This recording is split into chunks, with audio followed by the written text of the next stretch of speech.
नमस्कार दोस्तों, मैं आपका अपने चैनल HVS स्टडीज़ में स्वागत करता हूं। इस वीडियो में आपके लिए इम्पॉर्टेंट क्वेश्चंस लेकर आ गया हूं SSC CGL के लिए। ये आने वाले सभी एग्ज़ाम के लिए मोस्ट इम्पॉर्टेंट होंगे। यहां पर हर क्वेश्चन को ऑलमोस्ट डिटेल में बताने की मेरे द्वारा कोशिश की जाएगी। अगर आप इस चैनल पर पहली बार आए हो तो आपसे अनुरोध है, चैनल को सब्सक्राइब कर लीजिएगा। वीडियो अच्छी लगे तो वीडियो लाइक करके ज़रूर जाइएगा। चलिए स्टार्ट करते हैं। और जितना भी स्कोर आपका बने वो लास्ट में आप प्लीज़ कमेंट किया कीजिए, जिससे कि हमें भी पता चल सके कि आपके लिए ये वीडियो कितनी इम्पोर्टेंट हम प्रोवाइड करा पा रहे हैं और क्या इसमें दिक्कत को हमें सॉल्व करना चाहिए। तो पहला क्वेश्चन है यहाँ पर, Delhi becomes the capital of India in. तो दिल्ली भारत की कैपिटल कब बनी थी? तो आंसर यहाँ पर हो जाएगा, आपको पता होगा, 1911 में कोलकाता से दिल्ली को शिफ्ट किया गया था कैपिटल के रूप में। पहले कोलकाता थी, उसके बाद दिल्ली को बनाया गया था, आपको याद रखना है। 1911 इसका आंसर बिल्कुल सही हो जाएगा। चलिए आगे बात करें। अगला क्वेश्चन है, with reference to Indian freedom struggle who of the following was the lady representative of India at the second round table conference. तो आपने पढ़ा होगा कि गांधी जी कौन से उसमें गए, आपको पता है। तीनों में किसने पार्टिसिपेट किया, लेकिन ये अलग क्वेश्चन है। इसमें पूछा जा रहा है कि सेकेंड राउंड टेबल में किस लेडी ने, किस फ्रीडम फाइटर ने सेकेंड राउंड टेबल में पार्टिसिपेट किया था, जो कि ऑर्गेनाइज हुआ था 1931 में। तो आंसर यहाँ पर हो जाएगा, गांधी जी के साथ सरोजनी नायडू भी गई थी, जिनको स्वर कोकिला भी कहा जाता है। ये भारत की पहली गवर्नर भी बनी। कहाँ की? उत्तर प्रदेश की। याद रखिएगा, ये सारे क्वेश्चन आपके लिए मोस्ट इंपॉर्टेंट है। आगे बात करें। अगला क्वेश्चन है, Swaraj as a national demand was first made by. तो स्वराज एक नेशनल डिमांड है, जिसको पहली बार किसने इस चीज़ के लिए आवाज़ उठाई? तो आंसर यहाँ पर हो जाएगा, दादा भाई नौरोजी ने 1906 में, जो कि कलकत्ता अधिवेशन था, वहाँ पर इन्होंने डिमांड उठाई थी कि स्वराज एक नेशनल डिमांड है। और ये पहली डिमांड रखने वाले पहले पर्सन थे। इनका नाम याद रखना है, क्वेश्चन पूछा जाता है। 1906 में उठा, ये भी क्वेश्चन पूछा गया। अगले क्वेश्चन की बात करें, the first women university in India was founded by. तो पहली वुमेन यूनिवर्सिटी इंडिया में फाउंड की गई किसके द्वारा? तो आंसर यहाँ पर हो जाएगा, डोंदो केशव कर्वे। डोंदो केशव कर्वे के द्वारा फाउंड किया गया। कब किया गया? 1916 में पहली बार किया गया था, आपको याद रखना है। तो ए ऑप्शन यहाँ पर बिल्कुल सही हो जाएगा। अगर आप स्टैटिक जीके की ई बुक परचेज़ करना चाहते हैं और आप सारे टॉपिक को एक ही PDF में, एक ही ई बुक में चाहते हैं, तो आप इस ई बुक को परचेज़ कर सकते हैं। 69 रुपीज़ में प्रोवाइड कराई जा रही है। डिस्क्रिप्शन बॉक्स में लिंक है, वहाँ से आप इसको परचेज़ कर पाएंगे। अगला क्वेश्चन है, Ram Prasad Bismil was associated with.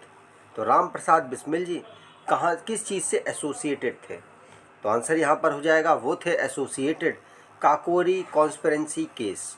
तो डी ऑप्शन यहाँ पर बिल्कुल सही हो जाएगा। चलिए आगे बात करें। है father of Indian renaissance is related to. तो आंसर यहाँ पर हो जाएगा, रेनेसेंस से कौन रिलेटेड है? तो आंसर यहाँ पर है राजा राम मोहन राय। मतलब हमारी जो पीढ़ियाँ हैं, मतलब एक पूरा जो समाज है, उसको परिवर्तन करने में सबसे अहम रोल किसका था? तो फादर उनको कहा जाता है, और वो है राजा राम मोहन राय जी। याद रखिएगा, आपसे पूछा जा सकता है। सती प्रथा को का अंत करने में इनका अहम रोल माना जाता है। अगले क्वेश्चन की बात की जाए, the first Buddhist council was held in the region of. तो किसके रीजन, किसके समय काल में पहली बुद्धिस्ट काउंसिल को हेल्ड किया गया? तो आंसर यहाँ पर हो जाएगा, अजात शत्रु। अजात शत्रु हो गए पहले, याद रखिएगा। ए ऑप्शन यहाँ पर, मतलब जो अजात वाला है, ए से रिप्रेजेंट कर रहा हूँ। दूसरे पे काला शोक, सेकेंड जो बुद्धिस्ट काउंसिल हुई थी वो काला शोक के समय पर हुई थी। थर्ड हुई थी अशोक के समय पर, ए से रिप्रेजेंट कर रहा हूँ। और कनिष्क के समय पर फोर्थ हुई थी। याद रखिएगा, तीनों चारों पूछ ली जाती है। इस समय पर जो पहली हुई थी अजात शत्रु के समय पर, वो उसके अध्यक्ष थे महाकश्यप, पूछा जाता है। दूसरी पे कौन थे, सबाकामी थे, तीसरे पर कौन थे, मोगली पुत्र थे, और चौथे पर वसुमित्र अश्वघोष थे। याद रखिएगा, ये सारे क्वेश्चंस इंपॉर्टेंट हैं। अगले क्वेश्चन की बात करें, which Mughal king try to stop the practice of sati. Sati की प्रैक्टिस को रोकने में रोल निभाया था, मतलब रोकने की कोशिश की थी किस मुगल एम्पायर ने। तो आंसर यहाँ पर हो जाएगा एम्परर ने, तो आंसर यहाँ पर हो जाएगा अकबर। अकबर ने कोशिश की थी कि जो सती है इसको रोका जा सके। अगले क्वेश्चन की बात की जाए, अगला क्वेश्चन है, in economics production means. Economics production का मतलब क्या होता है, मतलब ये होता है कि जो सामान है उसको ऐसा बनाया जा सके जिसको यूज़ किया जाए। तो क्रिएटिंग यूटिलिटी, सामान को बनाना है और ऐसा बनाना है जो कि यूज़ में आ सके, तो ये होता है इकोनॉमी प्रोडक्शन का मतलब। तो बी ऑप्शन यहाँ पर बिल्कुल सही हो जाएगा। जितना स्कोर बने आपको लास्ट में कमेंट करना है। अगले क्वेश्चन की बात करें, इन्फ्लेशन इज कॉस्ड बाय। तो इन्फ्लेशन का कारण क्या होता है, सोचिए। अगर इंक्रीज़ कर दी जाए सप्लाई ऑफ गुड, बहुत सारे, अगर सोचिए दुकान में खिलौने मिल रहे हैं, तो सिंपल सी बात है खिलौनों को बेचने के लिए उसका प्राइस घटा दिया जाएगा, मतलब इन्फ्लेशन कम हो जाएगा। तो ए ऑप्शन तो बिल्कुल गलत।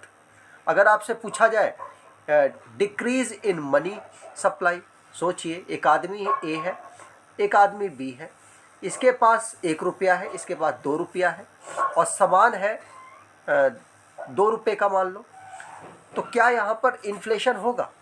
सोचिए, हो सकता है अगर सामान भी 2 रुपये के दो हैं, तो एक ने तो खरीद लिया चलो 2 रुपये का, अब इसके पास इतना पैसा ही नहीं है, तो दुकानदार हो सकता है इसको बेचने के लिए कम कर दे, इसका प्राइस कम कर दे। तो डिक्रीज़ इन मनी सप्लाई, ये भी क्या होगा, इन्फ्लेशन का कारण नहीं बनेगा। लेकिन अगला ऑप्शन है इंक्रीज़ इन मनी सप्लाई। अगर मनी सप्लाई ज़्यादा होगी, एक ए आदमी है, एक बी आदमी है, 100 रुपया इसके पास है, 200 रुपया इसके पास है, और एक सामान है 10 रुपये का मिलता था पहले, लेकिन अब वो इकलौता बचा है सामान, और अब इन दोनों में फ़ाइट है कि कौन लेगा। तो दुकानदार भी फ़ायदा उठाएगा, 10 रुपये का हटाकर कितने का कर देगा, 50 रुपये का। अब फिर भी लड़ रहे हैं दोनों, तो कहेगा ऐसा करो जितना मैक्सिमम बोली लगाओ, अगर 100 रुपये की इसने लगा देगा, 100 ये 200 की लगा देगा, तो इसको दे देगा, तो इन्फ्लेशन बढ़ गया। अगर पैसा ज़्यादा हो जाए मार्केट में तो इन्फ्लेशन हो सकता है। तो सी ऑप्शन यहाँ पर बिल्कुल सही हो जाएगा। Increase in cash with the government, government के पास पैसा बढ़ जाएगा तो इन्फ्लेशन नहीं होता है, मतलब सी ऑप्शन यहाँ पर बिल्कुल सही डिफाइन करता है। अगले क्वेश्चन की बात करें, which bank of India performs duties of central bank. तो कौन सा भारत में इनमें से बैंक है जो कि सेंट्रल बैंक के रूप में अपना कार्य करता है? तो आंसर यहाँ पर हो जाएगा आरबीआई, सबको पता होगा। सी ऑप्शन यहाँ पर बिल्कुल सही है। आरबीआई को 1935 में बनाया गया था, याद रखिएगा। जो आरबीआई है इसको स्टार्टिंग में कोलकाता इसका हेडक्वार्टर रखा गया, लेकिन कोलकाता से फिर शिफ्ट कर दिया गया बॉम्बे में। बॉम्बे में कब किया गया? बॉम्बे में 1937 में शिफ्ट किया गया, आपको याद रखना है, पूछा जा सकता है। अगले क्वेश्चन की बात की जाए, place directly above focus of earth surface is known as. तो अर्थ सरफेस के फोकस के बिल्कुल ऊपर जो होता है, वो सरफेस के ऊपर, अर्थ सरफेस के पास, उसे क्या कहते हैं? तो उसे कहा जाता है एपी सेंटर। एक होता है हाइपो सेंटर, जो अर्थ के सरफेस के अंदर होता है सेंटर में, उसे कहते हैं हाइपो, और एपी होता है फोकस के डायरेक्टली ऊपर सरफेस में। ठीक है, चलिए आगे बात करें, तो सी ऑप्शन यहाँ पर बिल्कुल सही है। अगला क्वेश्चन है, इसमें थोड़ा सा दिमाग लगाना पड़ जाएगा, जो थोड़ा सा डायरेक्टली पढ़े हुए हैं वो। द नेम ऑफ 4 ओशन, नीचे 4 ओशन के नाम लिखे हैं, इनको सेट कीजिए किसी तो मतलब किसी तरीके से सेट कीजिए। तो मतलब सबसे जो हाईएस्ट है, सबसे बड़ा है, कौन है इनमें से? आप कहोगे पैसिफिक है, तो 4th वाला पहला ऑप्शन होगा। वैसे तो डायरेक्टली आप आंसर में पहुंच जाएंगे, लेकिन फिर भी दोबारा और देखिए दूसरे नंबर पर कौन है, बगैर ऑप्शन को देखे करिएगा। चलिए हटा देता हूँ ऑप्शन, तो आंसर यहाँ पर हो जाएगा दूसरे नंबर पर कौन है? तो आप कहोगे दूसरे नंबर पर अटलांटिक बड़ा है, तो सेकंड ऑप्शन, पहला ऑप्शन दूसरे नंबर पर आ जाएगा। उसके बाद कौन सा है? इंडियन ओशन तीसरे नंबर पर है। और सबसे छोटा इनमें से कौन है? तो आर्कटिक है, तो सेकंड ऑप्शन 4th नंबर पर आ जाएगा। ये जो बन रहा है यही आंसर हो जाएगा बिल्कुल सही। तो ये बिल्कुल 4132, 4132 कहाँ पर है? सेकंड ऑप्शन पर है। तो आप इसे आंसर लगाकर आगे बढ़ जाएंगे। अगले क्वेश्चन की बात की जाए, which two seas are connected by Suez canal. आपको पता होगा अभी रिसेंटली में सुएज कैनाल को ब्लॉक कर दिया, ब्लॉक हो गई थी, मतलब किसी पायलट की गलती की वजह से ब्लॉक हो गई थी। आपको पता है? हाँ पता होगा।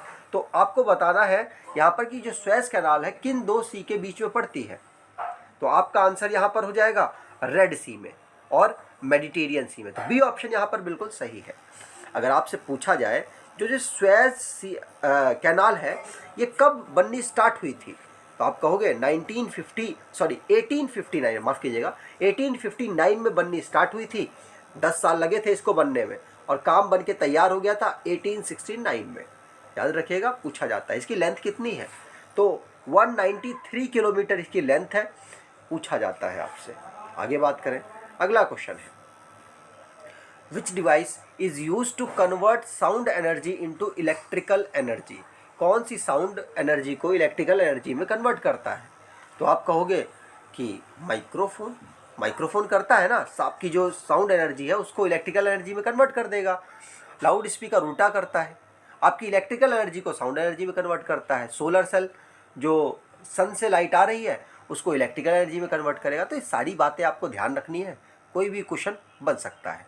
अगले क्वेश्चन की बात करें तो ball pen functions on the principle of. Ball pen किस प्रिंसिपल पर काम करता है? तो आंसर यहाँ पर हो जाएगा सरफेस टेंशन पर ये काम करता है। बी ऑप्शन यहाँ पर बिल्कुल सही हो जाएगा। आगे बात करें, अगला क्वेश्चन है, because of dash red light is use for signals. Signal में रेड लाइट का यूज़ किया जाता है, क्यों किया जाता है? तो आंसर यहाँ पर हो जाएगा क्योंकि इसकी हाईएस्ट वेवलेंथ है। तो सी ऑप्शन, लॉन्गेस्ट वेवलेंथ की वजह से इसको यूज़ किया जाता है, क्योंकि स्कैटर कम होती है। Scattering of light red light में काफ़ी कम होती है, जिसकी वजह से इसको रेड लाइट में यूज़ किया जाता है। अगले क्वेश्चन की बात की जाए, which of the following light रे is used for eliminating bacteria. Bacteria को एलिमिनेट, आप ये जानते होंगे, बैक्टीरिया को एलिमिनेट करने के लिए कौन सी लाइट रे का यूज़ किया जाता है? तो आप कहोगे ultraviolet radiation, UV rays का यूज़ किया जाता है। तो आप सी ऑप्शन लगाकर आगे बढ़ जाएंगे। अगर आपको ये वीडियो अच्छी लगी है, इन्फॉर्मेटिव लगी है, तो आपसे अनुरोध है वीडियो को लाइक कर दीजिएगा, चैनल को सब्सक्राइब कर लीजिएगा और एटलीस्ट अपने कुछ दोस्तों तक रिकमेंड जरूर कीजिएगा। धन्यवाद।